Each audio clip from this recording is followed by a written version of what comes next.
aujourd'hui, ouverture du skatepark à Brézien qui effectivement est attendu de longue date maintenant. On avait ce bâtiment-là qui du coup était à détruire, donc avec un bassin et voilà, l'idée est venue d'utiliser cet équipement et de le réhabiliter en skatepark.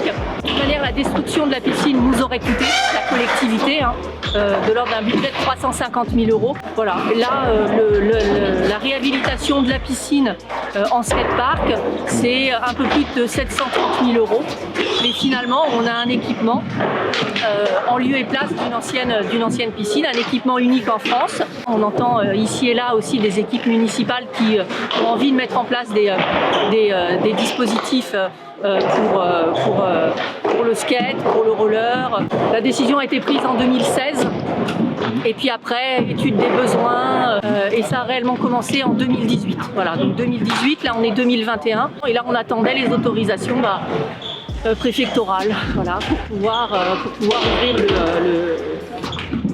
notre équipement. On est plutôt, je crois, assez fiers de pouvoir proposer ça sur le territoire métropolitain aux jeunes et moins jeunes, parce qu'il n'y a pas que des jeunes, voilà, qui pratiquent ces sports-là et ces activités-là. En fait, l'idée c'est de réaménager tout le site, plus ou moins en espace de culture urbaine, et donc c'est pour ça qu'on a décidé de faire aux jeunes le street art qui est à l'intérieur en expression libre et à l'extérieur qui a été réalisé par un artiste.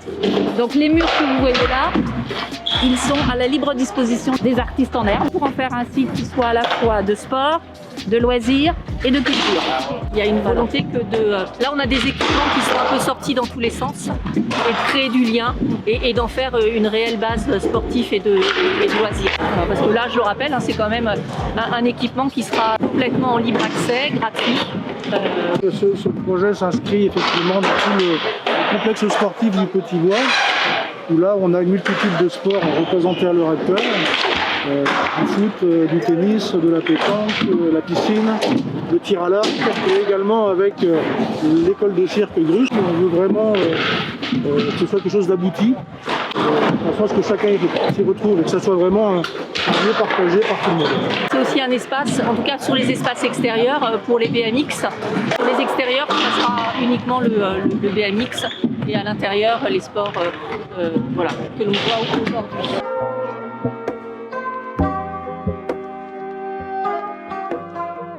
Salut, moi je m'appelle Maxime, j'ai 17 ans et je fais de la trotte depuis 3-4 ans maintenant. Et donc c'est vrai qu'à Orléans, enfin dans la zone d'Orléans, on n'avait pas trop de skatepark maintenant. Donc d'en avoir un aujourd'hui et pouvoir venir facilement quand on veut, c'est sûr que ça fait plaisir. Un skatepark c'est un lieu où on pratique notre sport, mais c'est aussi un lieu de rassemblement, de convivialité, donc c'est sûr que ça nous apporte beaucoup à nous et on est content de venir ici. Moi c'est Louis, je fais de la trottinette freestyle depuis à peu près 3 ans aussi.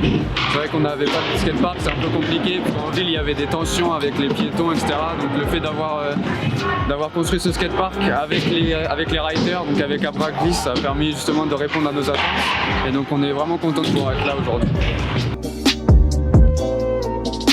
Ce week-end, on avait envie de venir au skatepark parce que actuellement les salles de sport sont fermées, donc du coup on peut pas s'entraîner et faire du roller derby. Qu'en plus d'être un sport d'intérieur, c'est un sport de contact. Et puis il était attendu parce que dans l'agglo, en fait, il n'y en avait pas.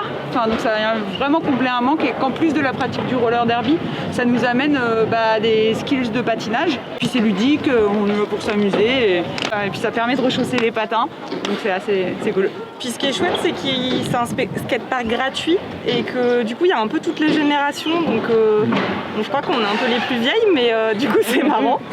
Il y a des rollers, des trottinettes, des skates, voilà ça. Le complexe comme il est fait, il est assez intéressant car c'est le seul skatepark couvert en fait sur l'agglomération. Peut-être que ça donne un peu l'envie aux débutants de se lancer, de pas forcément attendre l'été et surtout l'été, les spots de skatepark ils sont pris par ceux qui savent en faire et du coup c'est un peu plus intimidant pour ceux qui voudraient se lancer.